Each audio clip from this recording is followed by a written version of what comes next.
Ang aking kumpare na si Ronald, na tatay ni Win at saka ni Rohan. Anong masasabi mo sa iyong kumare? Yung totoo. Ang masasabi ko lang ay matulungin. Matulungin. Ano pa?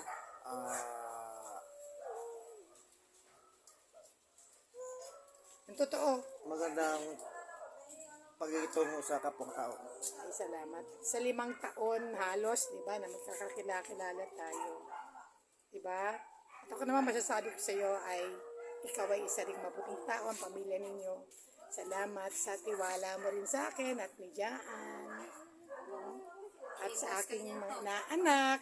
Kayo yung unang di ba, nag-dedicate ng anak doon sa tinirang ko. So, syempre, ang aking desire para sa inyo ay lagi kayong safe na mag-anak, katulad nila Sister Baby. Syempre, mamimiss ko mga inaanak. Ay, inaanak ko pala, no? At kayo. So, hindi naman ako lalayo. Malapit lang ako dito. Lilipat ka na? Secret. A month from now. So, praise the Lord. God bless you. Thank you so much. I'll see you. God bless you more and more. And protect you. Salamat, Ronald. Thank you. Okay.